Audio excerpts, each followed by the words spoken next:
उसके बाद कुछ इंपॉर्टेंट क्वेश्चंस हम लोग देखेंगे रीजनिंग के, और उसके बाद सवालों को देखेंगे साथों मैथ के। इस प्रकार आपके पूरे पेपर का हल हम लोग साथों आज की इस वीडियो में देखने वाले हैं। तो अगर आप अपनी तैयारी को और भी मजबूत करना चाहते हैं और एनटीपीसी में एक अंतिम सिलेक्शन लेना चाहते हैं, तो आज की इस वीडियो का एक एक सवाल आपके लिए साथियों बहुत इंपॉर्टेंट है।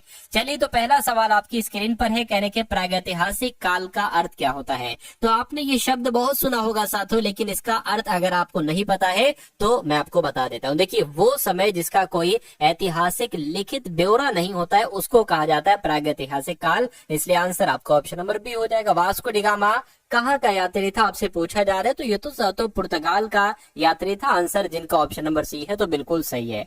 उसके बाद देखिए, करके संविधान में कितने वर्ष तक के बच्चों के लिए निःशुल्क एवं अनिवार्य शिक्षा की व्यवस्था की गई है। तो अगर आपका जवाब ऑप्शन नंबर डी है, यानी कि 6 से 14 वर्ष तक के बच्चों के लिए निःशुल्क और अनिवार्य शिक्षा की व्यवस्था की गई है, तो आपका जवाब बिल्कुल सही है। करके बांग्लादेश एक स्वतंत्र राष्ट्र साथियों कब बना था आपसे पूछा जा रहा है। तो आप लोग याद रखेंगे 1971 में। क्या 1971 में बांग्लादेश एक स्वतंत्र राष्ट्र बना था। नेक्स्ट नंबर का सवाल है, कह के 42वें संवैधानिक संशोधन द्वारा भारतीय संविधान की प्रस्तावना में निम्नलिखित में से विशेषता जोड़ी गई थी।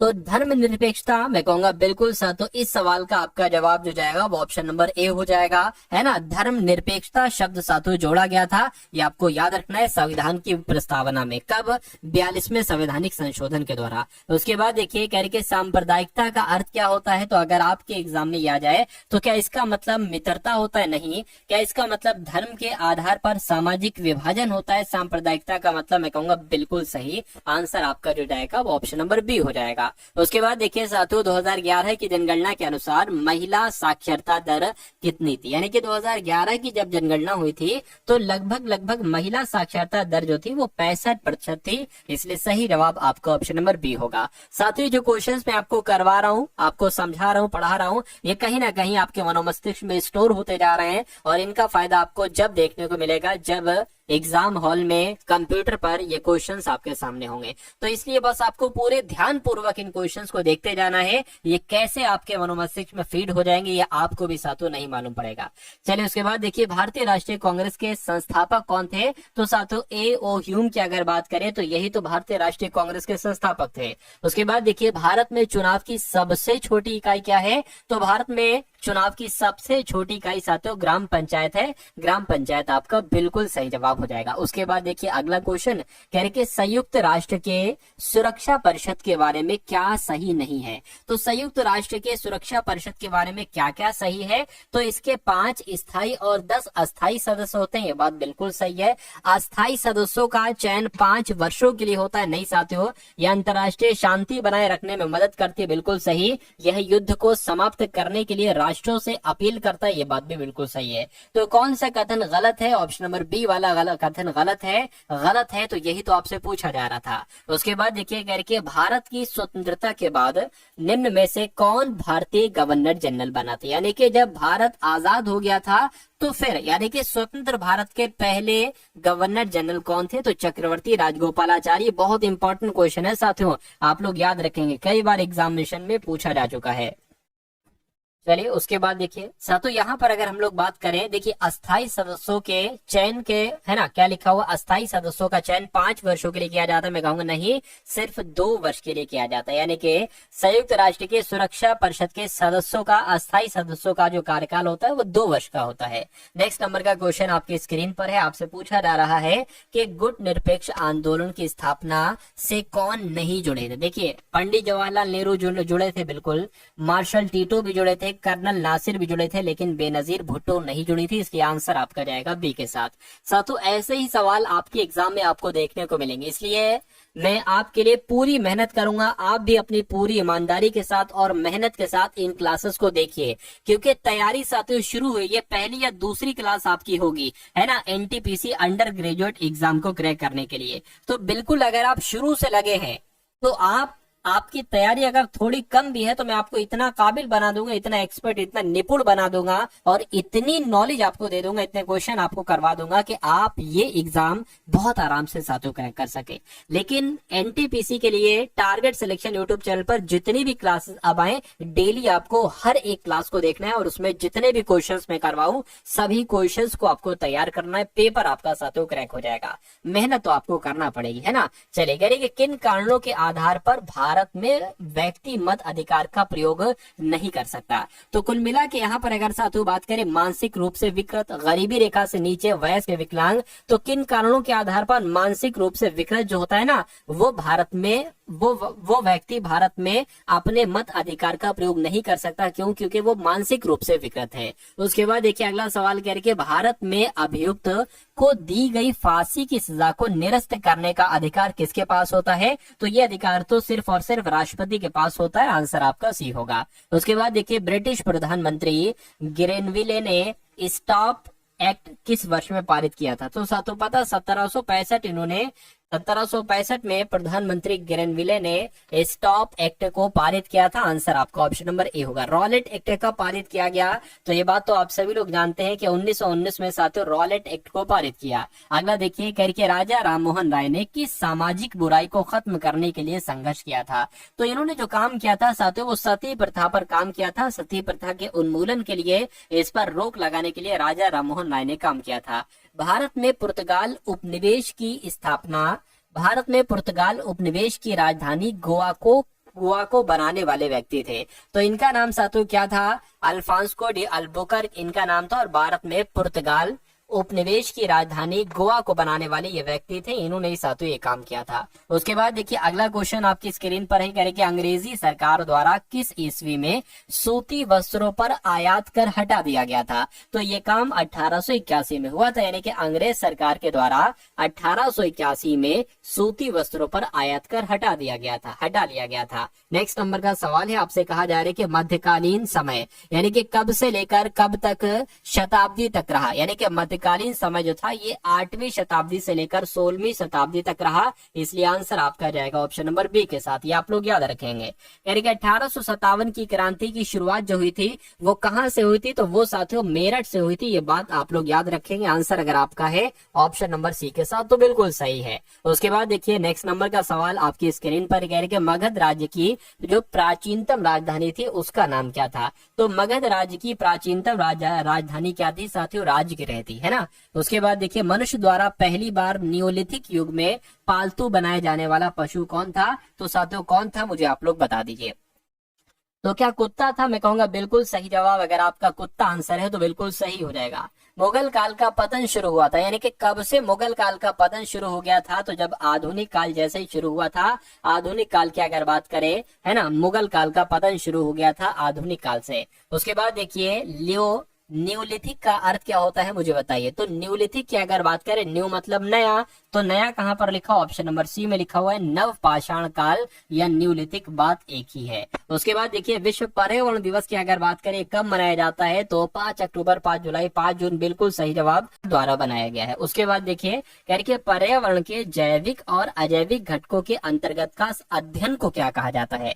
तो इस अध्ययन की अगर बात करें इसको ही पारिस्थितिकी कहा जाता है। ये बहुत इंपॉर्टेंट क्वेश्चन है साथियों। इसको क्या कहा जाता है? इसको पारिस्थितिकी कहा जाता है।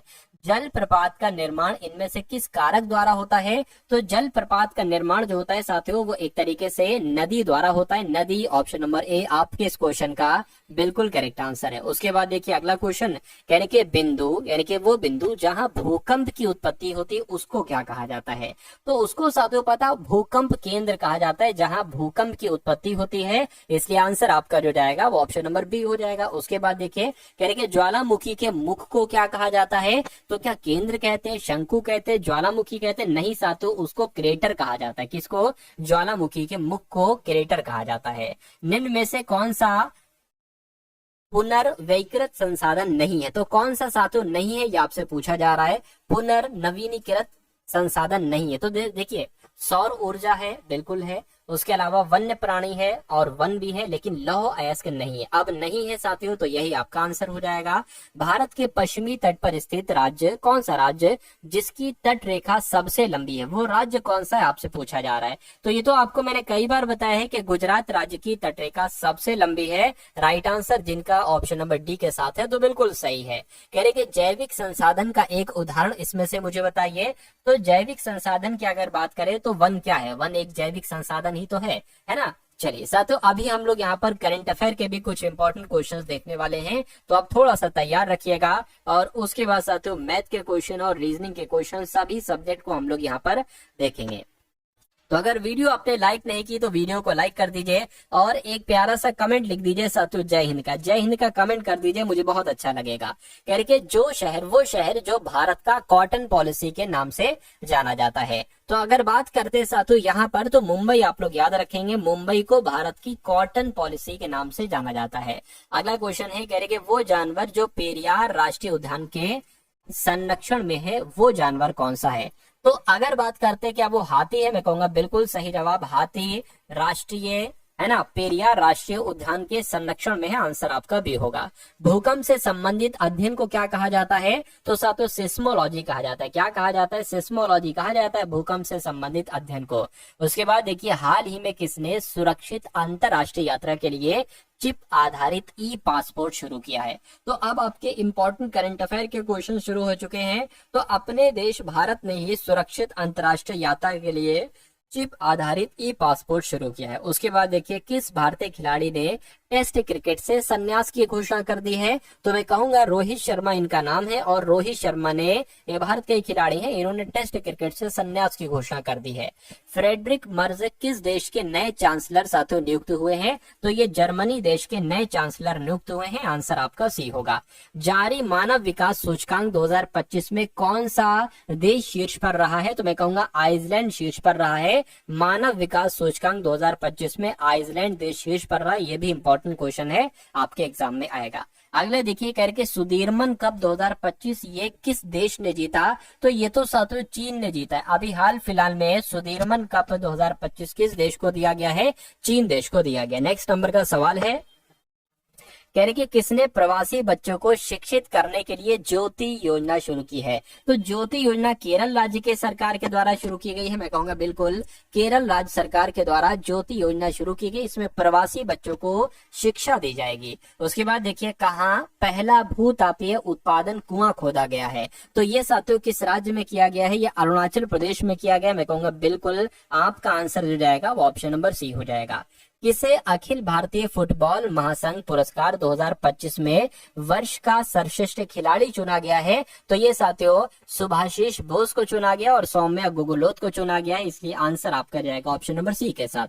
नेक्स्ट नंबर का क्वेश्चन है, कह रहे कि marshal of the year force Arjun Singh memorial hockey tournament 2025 का छठा संस्करण जो है ना, ये कहाँ पर आयोजित किया गया है, तो ये साथियों चंडीगढ़ में आयोजित किया गया है, ये भी आप लोग को याद रखना है। उसके बाद देखिए किस देश के विदेश मंत्री अब्बास अरागची ये 2 दिन के भारत के दौरे पर नई दिल्ली पहुंचे, तो ये साथियों ईरान के हैं, है ना, ईरान के विदेश मंत्री हैं अब्बास अरागची इनका नाम है, और ये भारत में नई दिल्ली पर 2 दिन के दौरे पर पहुंचे हैं। उसके बाद देखिए अगले नंबर का सवाल आपकी स्क्रीन पर है ना, आपसे पूछा जा रहा है साथियों अंतरराष्ट्रीय समुद्री रक्षा प्रदर्शनी 2025 में भाग लेने के लिए INS किल्टन कहां पहुंचा है, तो ये सिंगापुर पहुंचा है, सिंगापुर आपका राइट आंसर हो जाएगा। उसके बाद देखिए कह रहे कि किस राज्य सरकार ने हेसरघट्टा चारागाह संरक्षण रिजर्व को अधिसूचित किया है, तो यहाँ पर आपका जवाब जो जाएगा वो कर्नाटक होगा, यानी कि कर्नाटक राज्य सरकार ने हेसरघट्टा चारागाह संरक्षण रिजर्व को अधिसूचित किया है। उसके बाद देखिए किस राज्य सरकार ने हेसरघट्टा चारागाह संरक्षण रिजर्व को अधिसूचित किया है, तो ये तो अभी मैंने आपको बताया था कर्नाटक राज्य सरकार आपका आंसर होगा। अब उसके बाद साथियों यहाँ से आपके रीजनिंग के क्वेश्चन शुरू हो चुके हैं। तो ये सभी के सभी साथियों रीजनिंग के सवाल बहुत इंपॉर्टेंट है और इन क्वेश्चंस के आपके एग्जाम आने की पूरी पूरी संभावना है।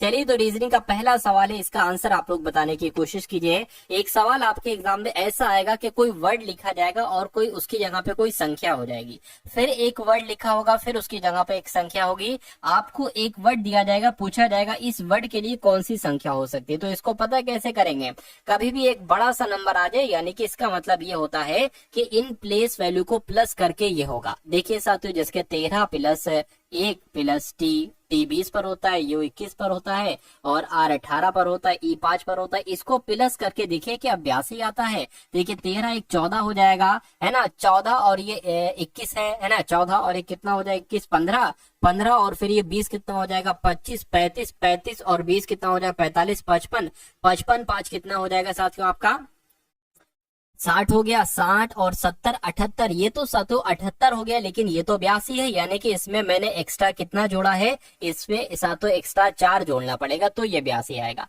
अच्छा इसकी अगर बात करें, देखिए एच आता है 8 पर, आई आता है 9 पर, जी आता है 7 पर और फिर से एच आ गया, क्या फिर से एच आ गया 8 पर और फिर ई 5 पर और फिर आर 18 पर। देखिए ये 15 हो जाएगा, 15 5 20 हो जाएगा, 20 और 9 29 हो जाएगा, 29 और आपका 38 हो जाएगा, है ना, 38 और 10 कितना हो जाएगा 48, 48 और 8 कितना हो जाएगा 56 हो जाएगा। अब यहाँ पर 56 आ रहा है, कितना आ रहा है सातों 56 आ रहा है, कोई कैलकुलेशन मिस्टेक तो नहीं होगी। फिर से एक बार देखिए, एच 8 पर, आई 9 पर, जी 7 पर, एच 8 पर, ई 5 पर, आर 18 पर। देखिए 8 5 कितना हो जाएगा 23, 23 और ये कितना हो जाएगा 31, 31 और 38, 38 47, 47 और ये कितना हो जाएगा 55 हो जाएगा। हाँ 55 आ रहा है, तो 55 और ये कितना है 59, यानी कि इसमें भी हमें 4 प्लस करना पड़ेगा। तो कहने का मतलब ये है कि प्लेस वैल्यू को प्लस कीजिए और उसमें 4 जोड़ दीजिए। ए 1 पर आता है, एस 19 पर आता है ना, और आई की अगर बात करें, सॉरी एस तो 19 पर आता है, एस 19 पर आता है, आई जो है ना वो आपका 9 पर आता है, ए 1 पर आता है, इन 14 पर आता है। ये तो 15 हो गया, 15 और आपका 24 हो गया, 24 आपका 25 हो गया, 25 और 20 कितने हो जाएंगे 35, 45 यानी कि 44 हो गया। इसमें 4 जोड़ना है तो साथों ये 48 हो जाएगा। क्या 48 कहीं ऑप्शन में है? बिल्कुल साथों ऑप्शन में है, ऑप्शन नंबर बी वाले में। तो जिनका आंसर यहाँ पर है ऑप्शन नंबर बी के साथ, तो बिल्कुल सही है। उसके बाद देखिए अगला सवाल है, कह रहे निम्नलिखित प्रश्न में दिए गए विकल्पों में से संबंधित अक्षरों का साथों आपको चयन करना है ना। चलिए तो जैसे यहाँ पर के बी जेड से एच वाई डब्ल्यू बनाया गया है, वैसे वी आई एफ से कौन से 3 लेटर यहाँ पर बनेंगे, बस इतनी सी आपको बताना है, बात बताना है। देखिए के होता है 11 पर, ये 11 से एच, एच होता है 8 पर, यानी कि यहाँ पर तो सातों 3 घटाया गया है। बी होता है 2 पर, यहाँ पर वाई हो गया। जब बी में 3 घटाओगे तो वाई ही आता है। कैसे, ये मैं आपको बता दे। देखिए ए आएगा, फिर जेड आ जाएगा, फिर वाई आ जाएगा। तो यहाँ पर भी 3 घटाया गया है। जेड होता है 26 पर, डब्ल्यू होता है 23 पर, यानी कि यहाँ पर भी 3 घटाया गया, तो क्या यहाँ पर भी 3 घटाया जाएगा। देखिए एक बार ट्राई करके, वी 22 पर होता है, 3 घटाओगे तो कितने आ जाएंगे साथियों 19 आ जाएगा ना। 19 पर एस होता है। आई 9 पर होता है, 3 घटाओगे 6 आ जाएगा, 6 पर साथियों एफ होता है। एफ होता है 6 पर, 3 घटाओगे सी आ जाएगा। क्या कहीं ऑप्शन ऐसा है जिसमें एफ एस एफ और सॉरी एस एफ सी लिखा हुआ है? बिल्कुल साथियों एस एफ सी तो ऑप्शन नंबर सी में लिखा हुआ है। तो जिनका आंसर ऑप्शन नंबर सी के साथ है तो बिल्कुल सही है। अब उसके बाद देखिए अगला क्वेश्चन है, कथन और निष्कर्ष पर आधारित साथियों आपका ये सवाल है। कहा जा रहा है कि कुछ नमकीन पिज्जा है, कुछ नमकीन पिज्जा है साथियों। मान लेते हैं ये क्या हो जाएगा, ये नमकीन हो जाएगा, और कुछ नमकीन पिज्जा है, मान लीजिए इतनी नमकीन पिज्जा हो गई, ठीक है। कह रहे कि कोई पिज्जा बिस्किट नहीं है, ये पिज्जा है। कह रहे कि कोई पिज्जा जो है ना साथियों क्या बिस्किट नहीं हो सकता, ठीक है। कोई पिज्जा बिस्किट नहीं होगा, तो कोई बिस्किट भी पिज्जा नहीं हो सकता, है ना। और कुछ नमकीन भी बिस्किट नहीं हो सकते। चलिए अब निष्कर्ष पढ़ते हो, देखते हैं कौन सा सही है, कौन सा साथियों यहाँ पर गलत है। चलिए यानी कि कोई बिस्किट नमकीन नहीं है, कोई बिस्किट नमकीन नहीं है, कोई बिस्किट नमकीन नहीं है ना। कोई बिस्किट नमकीन, ये तो बात गलत हो जाएगी। इतना देखिए, इतने के बारे में हमें नहीं पता, ये बिस्किट हो भी सकते ये नमकीन और नहीं भी हो सकते। हमें इतना बताया गया है कि कुछ नमकीन बिस्किट नहीं, लेकिन यहाँ पर तो कह रहे हैं कि कोई बिस्किट नमकीन नहीं है, तो इसलिए ये आपका गलत हो जाएगा। कोई बिस्किट पिज्जा नहीं है, कोई बिस्किट पिज्जा नहीं, ये बात मैंने आपको बताई थी। कोई पिज्जा बिस्किट नहीं हो सकता, तो कोई बिस्किट भी पिज्जा नहीं हो सकता, ये बिल्कुल सही है दूसरा वाला। कुछ पिज्जा बिस्किट नहीं है। हाँ, कुछ पिज्जा है ना, कुछ पिज्जा बिस्किट नहीं है। जब कोई पिज्जा बिस्किट नहीं हो सकता तो कुछ पिज्जा भी बिस्किट नहीं हो सकता, ये भी बिल्कुल सही है। यानी कि कथन आपका, निष्कर्ष आपका दूसरा और तीसरा वाला बिल्कुल सही है। इसलिए ऐसा कहां पर लिखा हुआ है, ऐसा आपका ऑप्शन नंबर बी में लिखा हुआ है। तो ये क्या होगा, ये आपके सवाल का बिल्कुल सही और सटीक जवाब हो जाएगा। उसके बाद देखिए अगला सवाल है, ये एक सीरीज टाइप का क्वेश्चन है। इस सीरीज टाइप के क्वेश्चन को साथों आपको सही करना है। जैसे कि एक चार है ना, चार भुजाओं वाली आकृति है। अब यहाँ पर चार भुजाएं तो है, लेकिन एक भुजा ऐड कर दी गई है, 5 कर दी गई है। फिर यहाँ पर साथियों 6 भुजा कर दी गई हैं, और फिर यहाँ पर 7 भुजा कर दी गई हैं। तो अब यहाँ पर साथियों ये चीजें तो बनेंगी, ये भी बनेगा, ऐसे बनेगा, ये भी बनेगा, लेकिन यहाँ पर एक भुजा बढ़ा दी जाएगी। तो ऐसा कहाँ पर आपको साथियों देखने को मिल रहा है, मैं कहूंगा ऐसा तो मुझे ऑप्शन नंबर बी में देखने को मिल रहा है। तो इस सवाल का जवाब आपका जो जाएगा वो ऑप्शन नंबर बी हो जाएगा। साथियों आपके एग्जाम में ऐसे ही क्वेश्चन पूछे जाएंगे, इसलिए आपको बहुत अच्छे तरीके से इन सवालों के जवाबों को देना है। चलिए तो अब बात करते हैं साथियों, यहाँ पर क्या है, ये कुछ नहीं, ये और लिखा होगा। जैसे यहाँ सब और लिखा है ना, वैसे ये भी और लिखा होगा।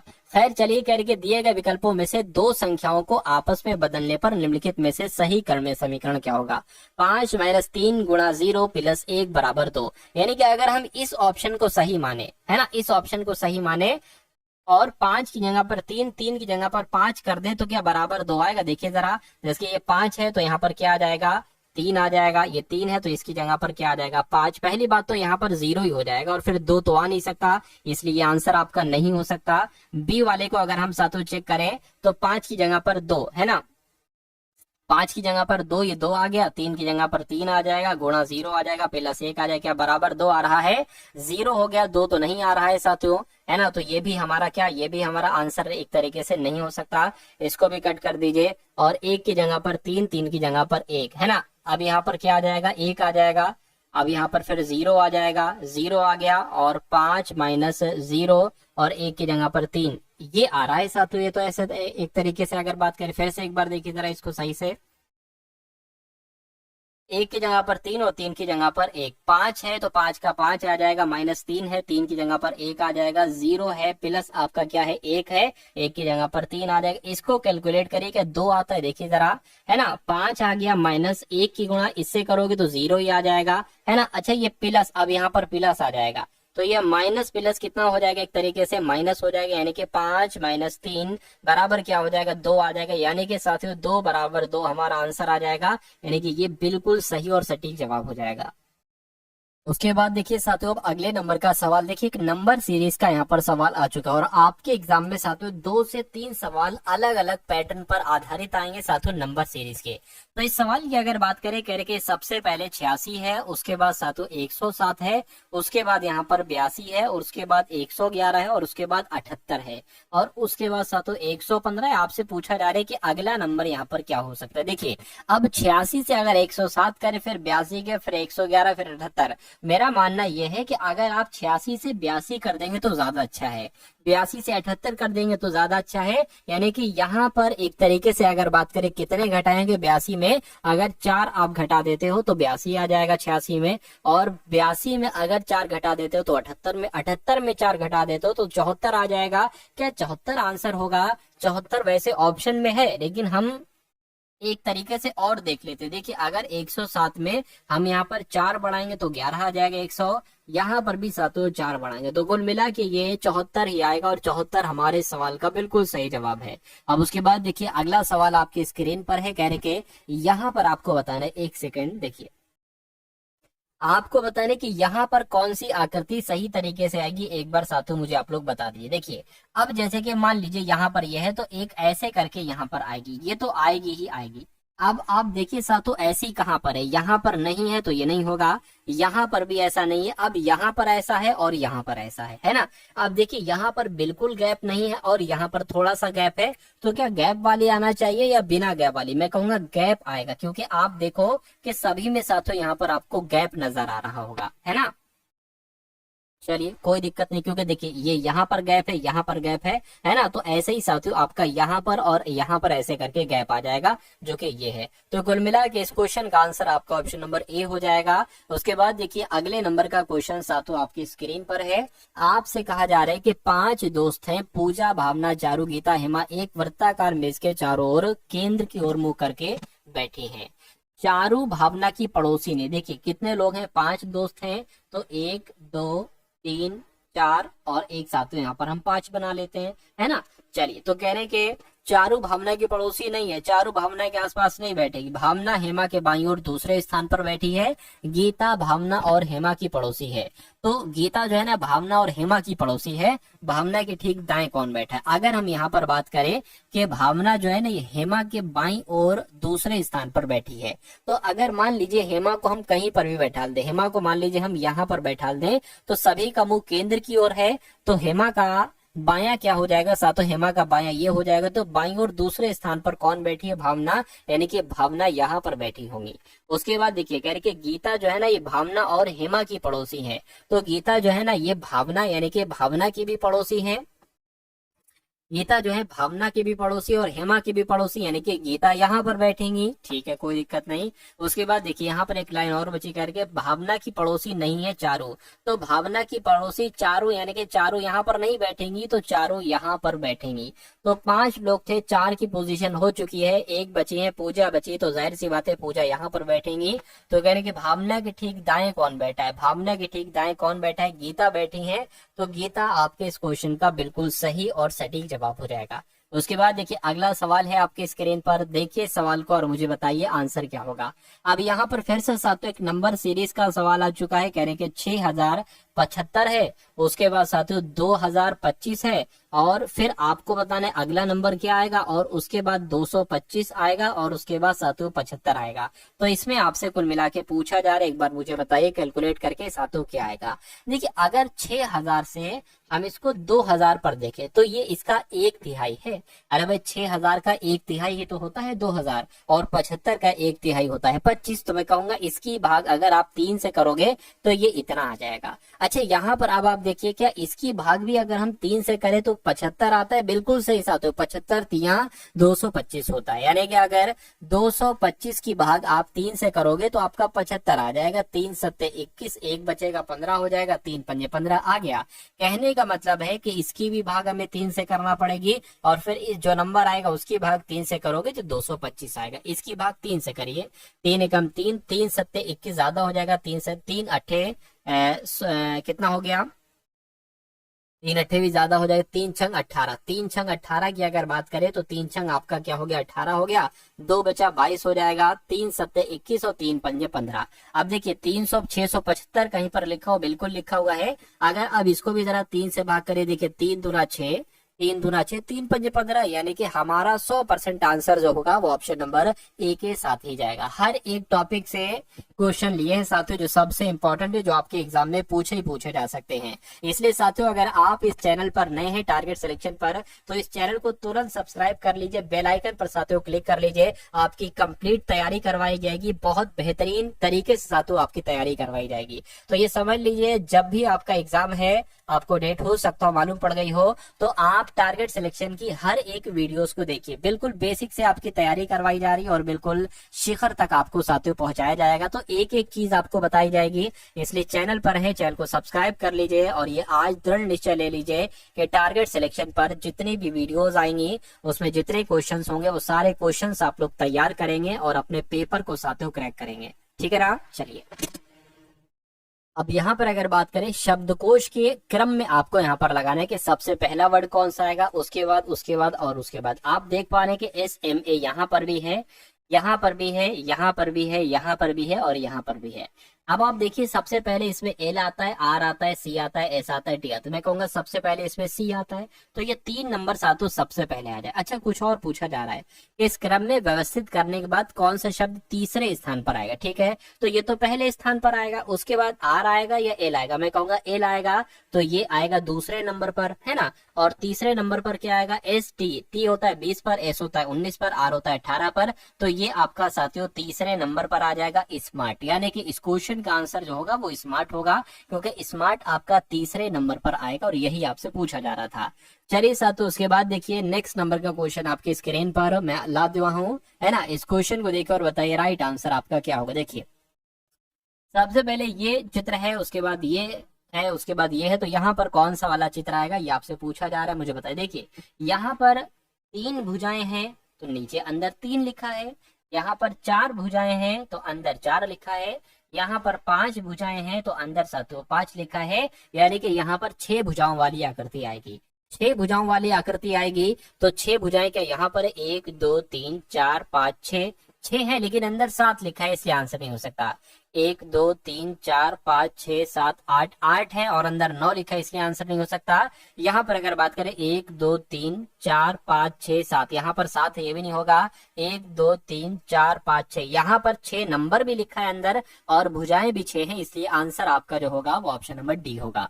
उसके बाद देखिए नेक्स्ट नंबर का सवाल आपके स्क्रीन पर है, कह रहे के DEHALF को DCJYND लिखा जाता है, तो आपको बताना है कि CLINIC को क्या लिखा जा सकता है। अब यहाँ पर लॉजिक आपको देखना है कि साथियों देखिए बी होता है 2 पर, ई होता है 5 पर, एच होता है 8 पर, ए 1 पर, एल 12 पर, एफ 6 पर होता है। अब 2 से ये 4 हो गया है, डी 4 पर ही तो आता है ना। फिर 5 से 3 हो गया है, तो सबसे पहले आपका यहाँ पर साथियों 2 बढ़ाया गया, उसके बाद 2 घटा दिया गया। देखिए 8 है, 8 से यहाँ पर जे यानी कि 10 हो गया, फिर आपका यहाँ पर 2 बढ़ा दिया गया, फिर 1 से यहाँ पर वाई हो गया, यानी कि अब इसमें 2 घटा दिया गया, यानी कि 2 बढ़ाने 2 घटाने वाला कॉन्सेप्ट चल रहा है।